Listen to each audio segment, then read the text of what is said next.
العالمين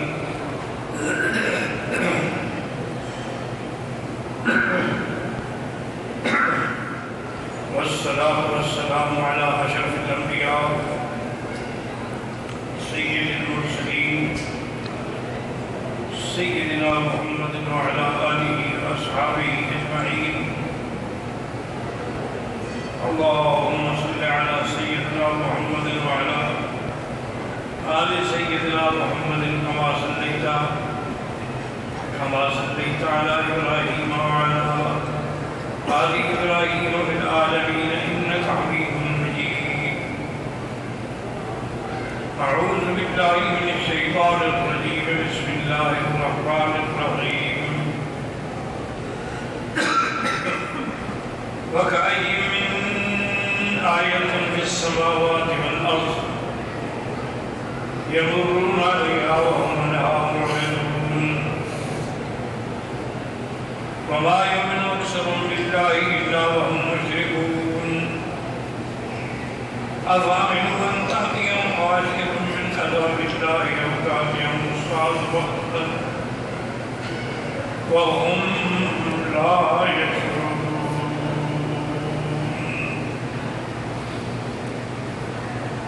قال المؤلف المفسر رحمه الله تعالى: أدام النفع بعلومه وعلومكم في الدارين آمين. إلى أن قال: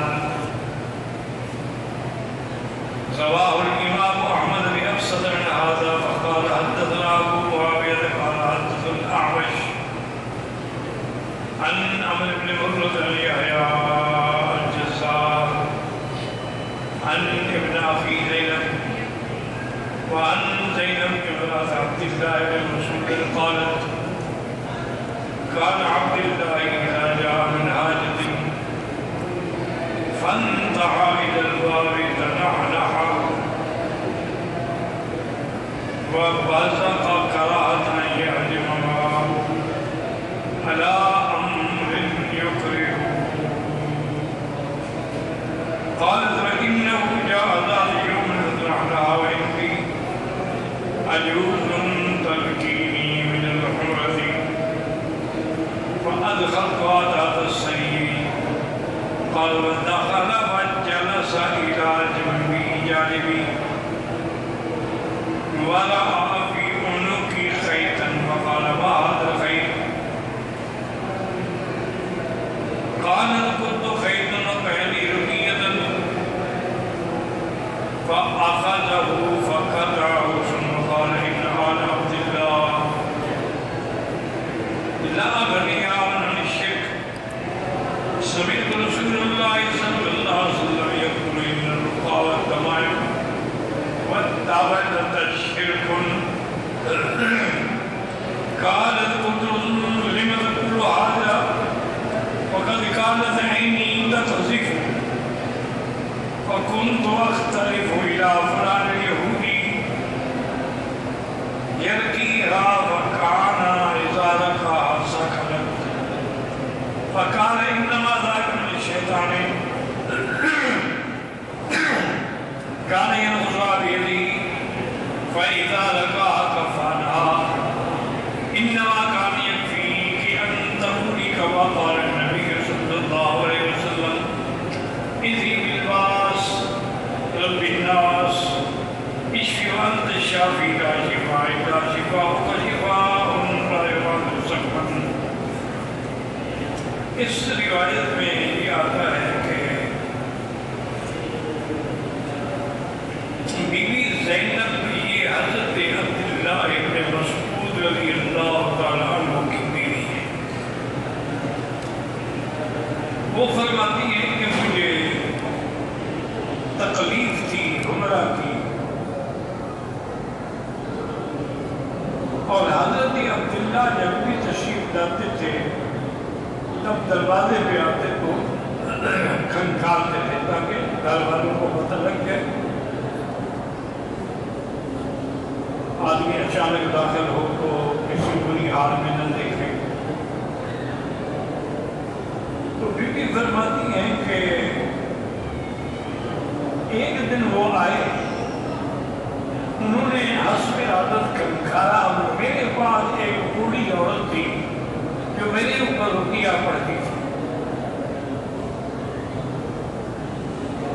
جلدی جلدی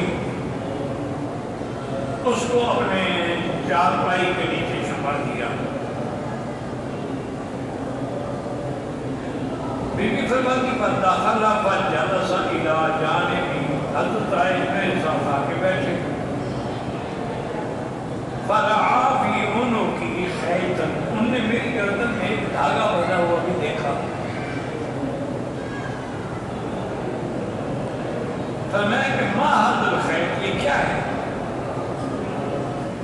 میں نے کہا یہ خیط ہے، یہ دھاگا پڑا ہوا ہے، کسی نے مجھے یہ پڑھ کے دیا ہے، اس کے اندر دیا ہے. آپ نے اپنے ہاتھوں سے پکڑا اور اس کو توڑ ڈالا اور فرمایا کہ ان آل عبداللہ اولیاء من الشرک، عبداللہ بن مسعود کا خاندان کو شرک کی کیا ضرورت ہے کہ وہ شرک میں پڑے. میں نے حضور پاک سے سنا، آپ نے فرمایا کہ ان الرقى والتمائم، رقیہ یعنی منتر جنتر، تمائم کو جو تعویذ گلے میں لٹکائے جاتے ہیں، والتول آتا یہ بھی محبت کے لیے ایک تعویذ لکھا جاتا تھا، اس کو تول کہتے ہیں. کہ یہ سب چیزیں جو ہے شرک. میں نے حضرت عبداللہ مسعود سے کہا کہ تم یہ بات کیسے کہتے ہو؟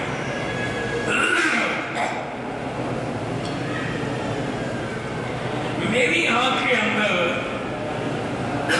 سخت تکلیف تھی تو میں فلاں یہودی کے پاس جاتی،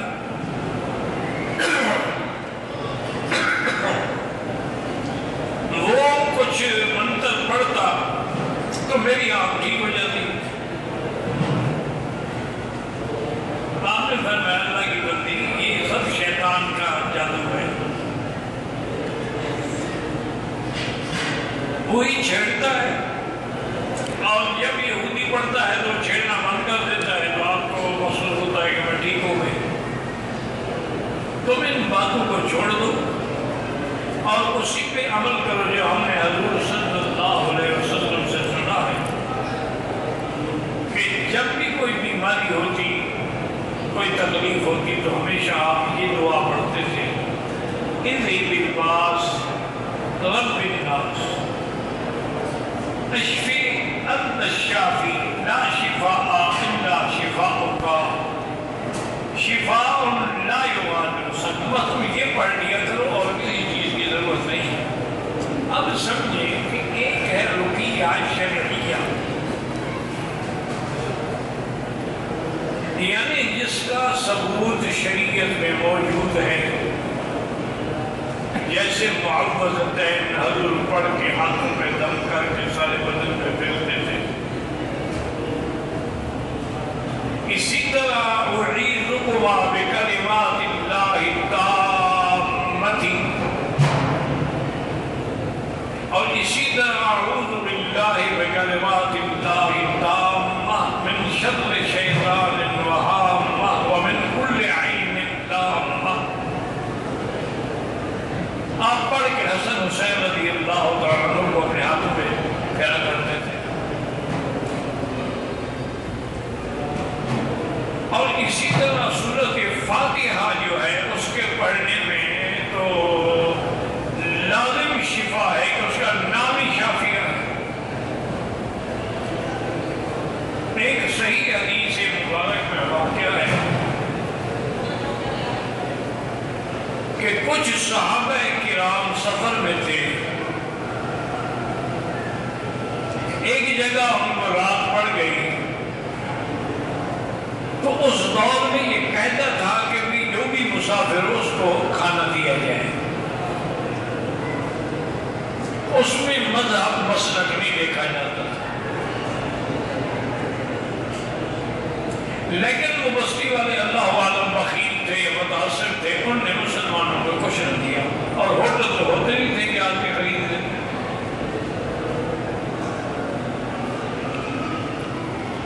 ابھی تھوڑی دیر گزری تھی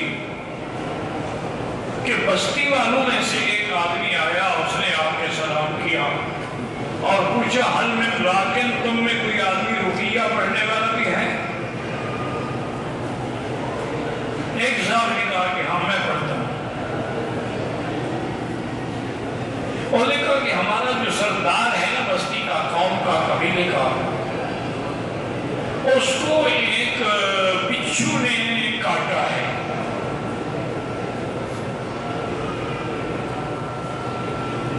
اور اس میں کوئی شک نہیں کہ بچھو جو ہے نا جی یہ خاص طور پہ پہاڑی بچھو بڑے زہریلے ہوتے ہیں. اب جناب وہی ہوا کہ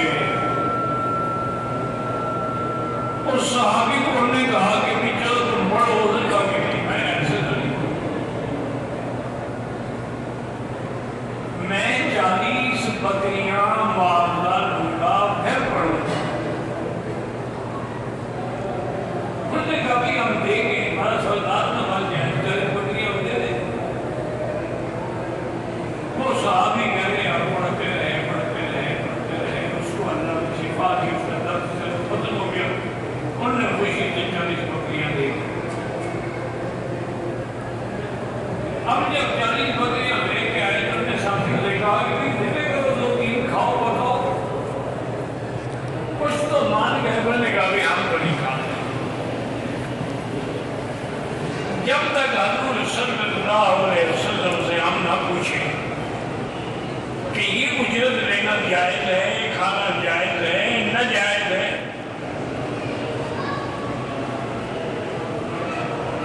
انہوں نے کہا اچھا بھائی، بعض نے کھا لیا، بعض نے نہیں کھایا. جب واپس آئے حضور پاک صلی اللہ علیہ وسلم کی خدمت میں یہ واقعہ عرض کیا تو حضور نے فرمایا اچھا اللہ کے بندے تم نے کیا پڑھا تھا؟ انہوں نے کہا حضور سورۃ فاتحہ پڑھتا رہا، دم کرتا رہا، پڑھتا رہا، دم کرتا رہا. تو حضور نے فرمایا تمہیں کیسے پتا ہے کہ فاتحہ پڑھنے سے شفا ہوگی؟ میں نے آپ نے عرض کیا حضور آپ نے تو فرمایا تھا کہ اس کا نام شافیہ بھی ہے، اس کا نام فاتحہ بھی ہے، کافیہ بھی ہے، واقعہ بھی ہے، شافیہ بھی ہے. حضور بڑے خوش ہوئے. آپ نے فرمایا اچھا بھائی اگر ان بکریوں میں کوئی بچی ہو تو مجھے بھی حصے میں شریک کرو. یہ بھی ان کی دل جوئی تھی کہ یہ خالص حلال ہے. اگر یہ حلال نہ ہوتا تو حضور صلی اللہ علیہ وسلم کبھی اپنے لیے اتنا نہ فرماتے. تو اس لیے شریعت میں علماء نے فیصلہ کیا کہ جو رقیہ شرعی ہیں ان کے پڑھنے سے تو کوئی حرج بھی نہیں، کوئی گناہ بھی نہیں، پڑھ کے دم بھی کر سکتے ہیں. اور حضور نے یہ بھی فرمایا ایک حدیث مبارک میں جو صحیح حدیث ہے کہ اگر تمہیں تکلیف ہے تو اسی جگہ پر اپنا یہ ہاتھ رکھو اور ہاتھ رکھنے کے بعد یہ کلمات پڑھو بسم اللہ اعوذ بعزت اللہ وقدرتہ من شر ما اجد واحاذر. یہ 7 دفعہ پڑھو اور پھر اسی جگہ دم کرو. صحابی فرماتے ہیں مجھے شدید تھا تو میں نے جب یہ کلمات پڑھے تو الحمدللہ فوراً ہی اللہ نے شفا عطا فرمائی. تو ان کو کہتے ہیں رقیہ شرعیہ، کہ یعنی جو رقیہ جو کلام شریعت میں پڑھنا ثابت ہے اس سے کسی کو اختلاف نہیں. اسی لیے علماء نے کتابیں لکھی ہیں اعمال قرآنی پر، اس میں انہوں نے سورتوں کے خواص بھی لکھے ہیں کہ جیسے سورۃ الکہف کی تلاوت اگر جمعہ کے دن کی جائے اس کے لیے قیامت میں نور ہوگا اور اللہ اس کو دجال کے فتنے سے بچائے گا. اور بھی اسی طرح اور بعض روایات میں یہ بھی آتا ہے کہ حضرت عبداللہ بن مسعود اپنے بچوں کو یہ حضور کی دعائیں سکھاتے تھے اور جو چھوٹے تھے نہیں پڑھ سکتے تھے تو ان کے لکھ کے گلے میں بھی ڈالتے تھے.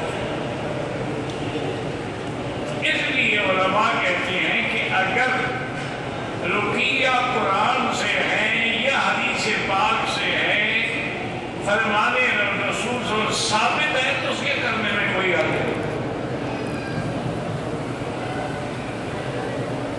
لیکن اگر کوئی کلام ایسا ہے، ایسا رقیہ ہے کہ جو سریانی زبان میں ہے، عبرانی زبان میں ہم جانتے نہیں، ہندی میں ہے، سنسکرت میں ہے، ہمیں کیا پتا کہ اس میں کیا ہے؟ ہو سکتا ہے کہ اس میں کوئی کلمات شرکیہ ہوں، تو ایسی کلام پڑھنا لیا وہ بنا۔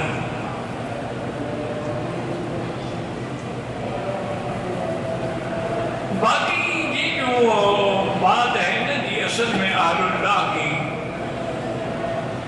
تو ان کو تو اللہ تعالیٰ نے ان کی کثرت عبادت اور کثرت ذکر کی وجہ سے ان کی زبانوں میں اللہ ایک ایسی تاثیر پیدا کر دیتے ہیں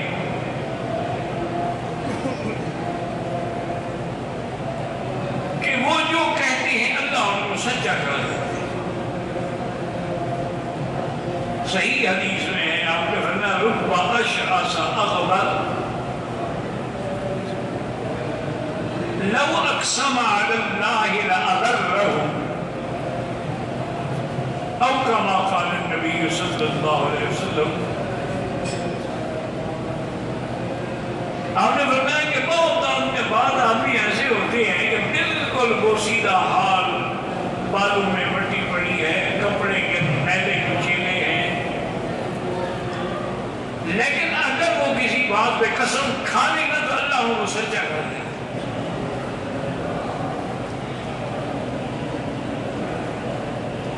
اسی طرح ایک دفعہ حضور نے فرمایا الا ادلکم علی اہل النار، جہنمیوں کے بارے میں نہ بتاؤں؟ صاحب نے فرمایا کل جواز جعفری عتل، اور فرمایا کہ ہر سرکش، سخت روح، گندی زبان والا آدمی اور انتہائی شدید قسم کا آدمی، یہ جہنمی ہوتے ہیں۔ الا ادلکم علی اہل الجنت، اور جنت والوں کی نشان کل ضعیف مستضعف، ہر کمزور ضعیف، بس کپڑے ہیں میلے ہیں پہن لیے، دھلے ہوئے ہیں پہن لیے، پھٹے ہوئے ہیں تو سلائی کر دی، یہ لوگ جو ہے اہل جنت۔ اس لیے ہمیشہ یاد رکھیں کہ رقیہ شرک اس لیے ہوتا ہے کہ لوگوں کا اعتقاد ہو جاتا ہے کہ اس کلام میں اثر ہے، اس میں نفع نقصان ہے، شرک آ گیا۔ حضرت فیض احمد جان جانا رحمۃ اللہ علیہ بڑے اللہ کے ولی گزرے اور بڑے ہی نفیس الطبع،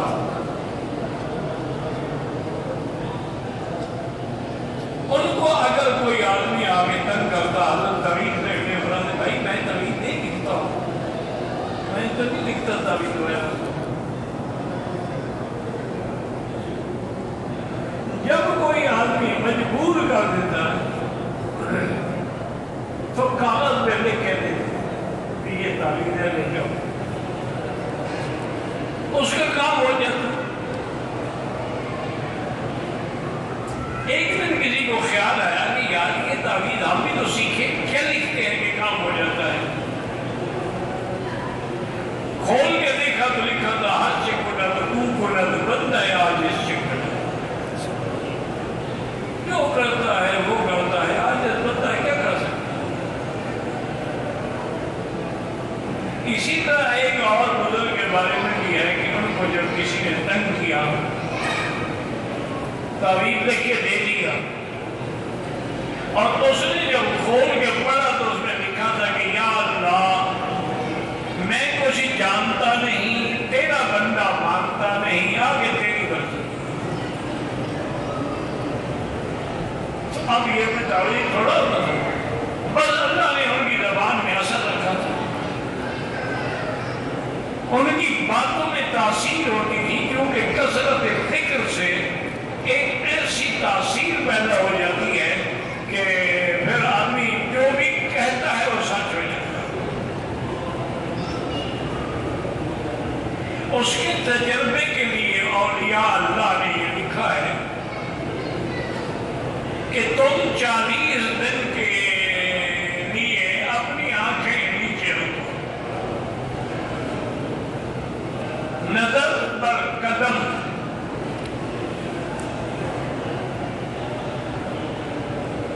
اور خلوت در انجمن، کہ نظر قدم پہ ہو، اونچے اونچے۔ اسی لیے آپ دیکھیں اکثر بزرگ کپڑا ڈال کے رہتی ہے کہ نظر جو ہے یعنی وہ حرام چیز پہ نہ پڑے، کسی غیر محرم عورت کے چہرے پہ نہ پڑے، الا صدفتن، یعنی اگر تم اپنی نظر کی حفاظت کرو اور 40 دن تک اس کو گناہوں سے بچا لو تو اللہ اس نظر میں ایسی تاثیر پیدا کر دیتے ہیں کہ جس کو دیکھو گے وہ سدھر جائے۔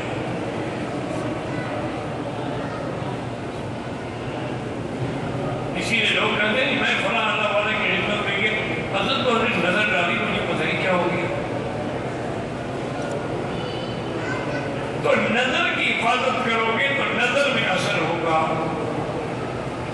اور اگر زبان کی حفاظت کرو گے تو اس کی زبان میں اثر۔ تو خلاصہ یہ نکلا کہ جو رفع، جو رویے، جو کلام حدیث قرآن سے ثابت ہے وہ جائز، اور جو ثابت نہیں ہے اس سے بچنا چاہیے۔ یہ جو لوگ کنٹھے، کلابے اور دھاگے گلے میں ڈالتے ہیں، یہ ساری باتیں جو ہے نا یہ شرکیہ باتیں ہیں، ان کا اسلام سے، دین سے کوئی تعلق نہیں۔ اس لیے حضرت عبداللہ بن مسعود رضی اللہ تعالیٰ عنہ نے اپنے گھر والوں کو حضور کی پیاری حدیث سنا دی۔ وفی حدیث ناصر رواه الامام احمد الوکیل ان ابن ابی لیلہ عن عیسیٰ بن عبد الرحمن قال خط ولا عبداللہ بن عقیل فهو بريء نعوذ۔ ہم عبداللہ بن عقیل کے خدمت میں گئے، وہ بیمار تھے، ان کی عیادت کرنے کے لیے گئے۔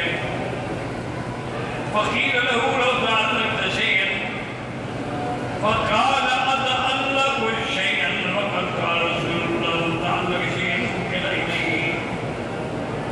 تو کسی نے کہا کہ حضرت آپ بھی کسی سے کچھ پڑھوا کے گلے میں ڈال دیتے، کوئی دھاگا، کوئی تعویذ۔ انہوں نے اللہ کے بندے کیا کہہ رہے ہیں؟ میں نے حضور پاک سے سنا ہے کہ جو آدمی دھاگے واگے اپنے گھروں میں لٹکاتا ہے، اللہ پھر اس کو دھاگوں کے سپرد کر دیتے ہیں کہ تمہاری حفاظت بھی اب یہ دھاگے ہی کریں گے، اور جو اللہ پر اعتماد کرتے ہیں ان کی حفاظت اللہ تبارک و تعالیٰ فرماتے ہیں۔ فرماہ النسائی نبی ہریرہ فی مسند امام احمد من حدیث عقبہ بن عامر قال قال رسول اللہ صلی اللہ علیہ وسلم لك تمیمۃ فقد اشرک، جو یہ شرکیت تمیمی گلے میں لٹکاتا ہے اسے اللہ کے ساتھ شرک کیا۔ وفی روایت من قال لك تمیمۃ فزادم اللہ اللہ، جو لوگ ایسے تمیمی گلے میں ڈالتے ہیں خدا کرے ان کا کوئی کام پورا نہ ہو۔ ومن تعلق فزعة فلا فزع اللہ له، اور جو گلے میں حفاظت کے لیے چیزیں ڈالتے ہیں اللہ ان کی حفاظت سے کرے۔ وعن العلاء النبی رضی اللہ تعالیٰ قال قال رسول اللہ يقول اللہ ولا اغنى الشركاء عن الشرك من عمل عملا اشرك فيه معي غيري تركته وشركه، رواه مسلم۔ صحیح حدیث میں حضرت ابی رضی اللہ عنہ سے روایت ہے، حضور نے فرمایا کہ اللہ فرماتے ہیں کہ مجھے کسی شریک کی کیا ضرورت، انا اغنى الشركاء، جو آدمی میرے لیے خالص عمل کرے میں قبول کرتا ہوں، لیکن جو میرے عمل میں کسی کو شریک کرتا ہے پھر میں چھوڑ دیتا ہوں کہ اس کا اجر بھی شریکوں سے لو، مجھے کوئی ضرورت نہیں۔ وَعَنْ أَبِي سَعِيدِ بْنِ أَبِي فُضَالَةَ قَالَ سَمِعْتُ النَّبِيَّ يَقُولُ جمع اللہ الاولین والآخرین لیوم لا ریب فیہ ولا مناد۔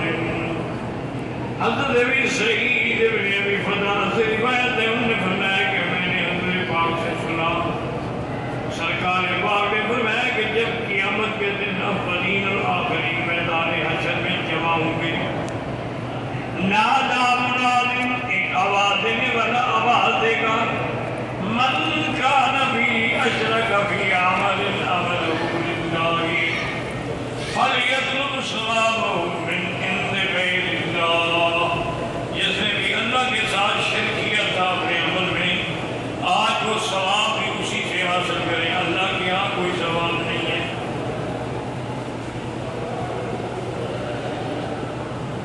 اس کے بعد آپ فرماتی ہیں من عند غیر اللہ فإن اللہ ابد الشرکاء، یعنی شرک اللہ پاک ہے، شریک کو تمام امام محمد وقال احمد الدزا یونس کا حضرت ان یزید یعنی ابن الہادی ان عمر محمود بن نبی رسول قال ان اخوف ما خاف علیکم الشرک۔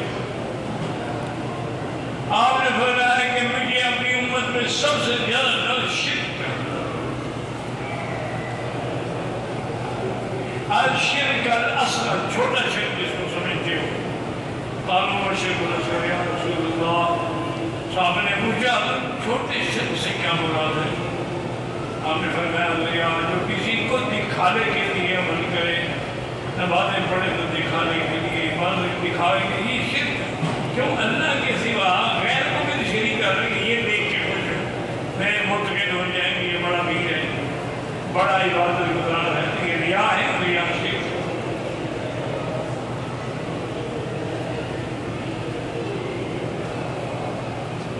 تو آپ نے فرمایا کہ یہ شرک کے اثر ہے۔ یقول اللہ تعالیٰ یوم القیامت اذا جاء الناس بأعمالهم، قیامت والے دن جب اللہ اعمال کا بدلہ دیں گے، اذهبوا إلى الذين كنتم تراءون فيه في الدنيا فانظروا هل تجدون عندهم جزاء، جن کو دکھانے کے لیے تم دنیا میں عمل کرتے رہے، جاؤ ان سے بدلہ دیں، ان کے پاس کچھ ہے جس میں بدلہ دیں۔ وَقَدْ رَوَاهُ إِسْمَاعِيلُ بْنُ جَعْفَرَ عَنْ عَمْرِ بْنِ أَبِي عَمْرٍ مَوْلًى الْمُطَّلِبِ عن عاصم بن عمرو عن قتادة عن محمود بن لبيد به وقال امام محمد قال بحية عن قال ابنه بينة عن ابي عبد الرحمن البخاري عن عبد الله بن عمرو قال قال رسول الله صلى الله عليه وسلم من ردته التيرة على حاجته فقد أشركا۔ قالوا يا رسول الله إذا كفرت ذلك قال أن يقول أحدهم اللهم لا خير إلا خيرك ولا طير إلا طيرك ولا إله غيرك۔ حضرت پاک نے فرمایا کہ اس بندے کو یہ لوگوں کا رواج ہے نا، جا رہے ہیں تو بلی راستہ کاٹ رہے ہو، کام نہیں ہوگا واپس آ جاتا، یا کسی نے پیچھے سے آواز ہو تو نے مجھے پیچھے سے پکارے گا کام نہیں ہو، اس قسم کا جو عقیدہ رکھتا ہے یہ شرک ہے، کیونکہ ہر چیز کا نفع نقصان اللہ کے ہاتھ میں۔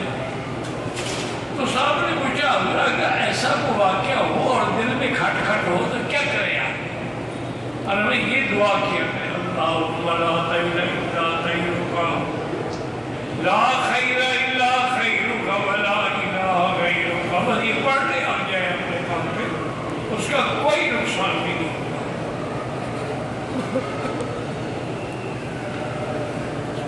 وقال محمد حضرت عبد اللہ بن قال حضرت عبد الملک بن ابی سلیمان حلوی عن ابی رجل من بنی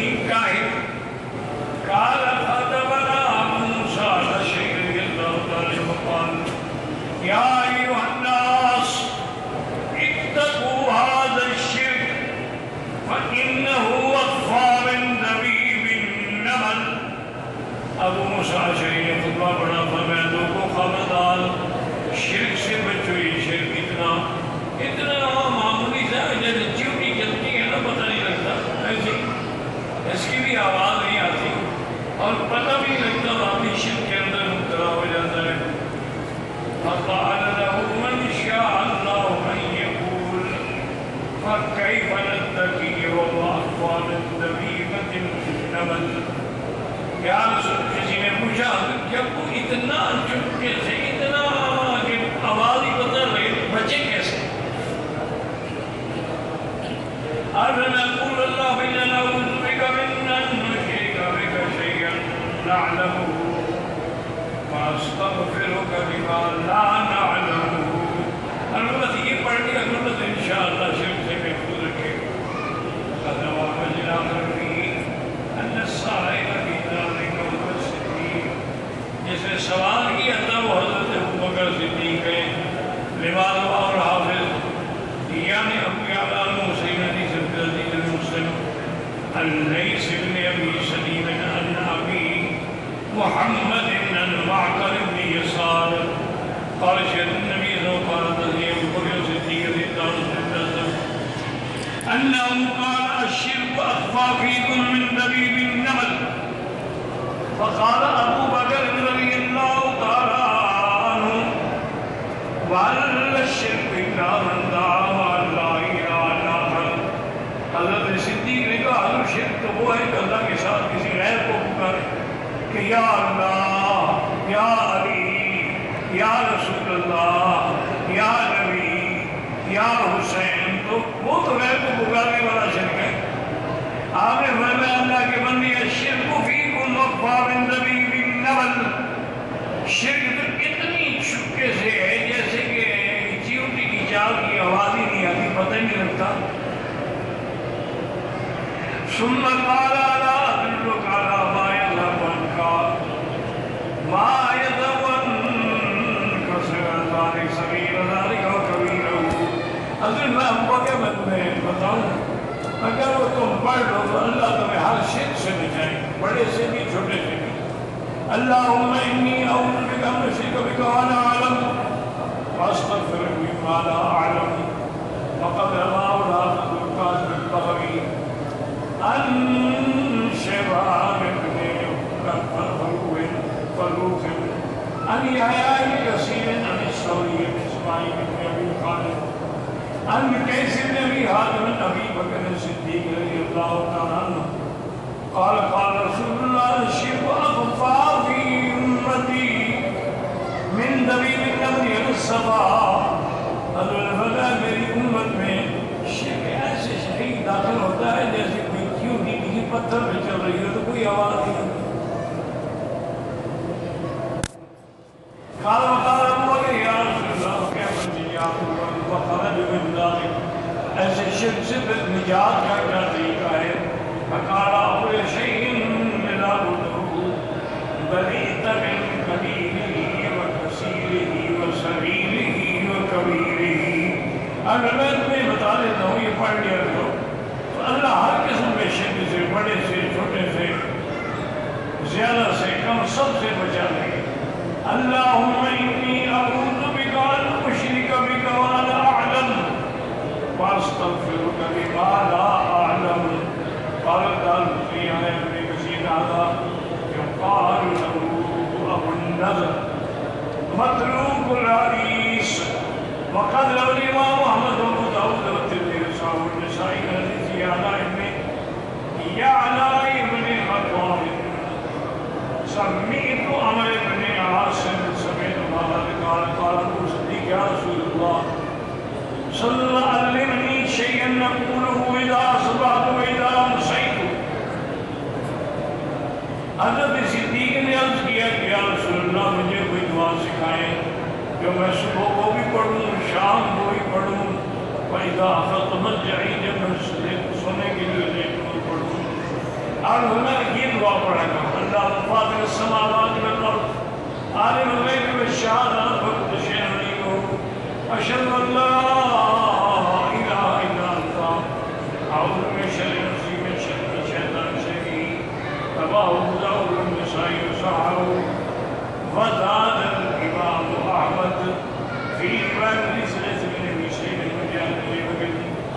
قال أمرني رسول الله صلى الله عليه وسلم فذكر هذا الدعاء وزاد في آخره وأن أقترب على نفسي سوءا أو أدعو إلى مسلم فقوله تبارك وتعالى فاعلم أن تأتيهم غاشية من عذاب النار أي أفأمن هؤلاء المشركون بالله یہ کافر مشرک ہیں بے غم ہو گئے کہ ان یاتیہم امر یغشاہم کہ ان پہ اللہ کی طرف سے عذاب آئے اور وہ عذاب ان کو ڈھانپ لے ان کو پتہ بھی نہ لگے جیسے دوسری آیت میں افامن الذین مکروا السیئات ان یکسف اللہ بہم الارض او یاتیہم العذاب من حیث لا یشعرون یہ جو ہے یہ اتنے بے غم ہو گئے ان کو پتہ نہیں ہے کہ بات چاہے تو عذاب جو ہے زمین سے آئی آسمان سے او یاخذہم فی تقلبہم یا ان کو چلتے پھرتے اللہ عذاب میں پکڑ لے فما ہم بمعجزین یہ اللہ کے عذاب سے بچنے والے نہیں او یاخذہم علی تخوف فإن ربکم لرؤوف رحیم اگر تم توبہ کرو تو اللہ کو فیصلے والی ہے أفأمن أهل القرى أن يأتيهم بأسنا بياتا وهم نائمون وہ سو رہے ہیں وہ اللہ کا عذاب آ جائے أفأمن أهل القرى أن يأتيهم بأسنا وهم يلعبون یا دل کو کھیل کود میں مصروف ہوں اللہ کا عذاب آ جائے أفأمنوا مكر الله یہ اللہ تعالیٰ کے عذاب سے بے غم ہو گئے فلا يأمن مكر الله إلا القوم الخاسرون والله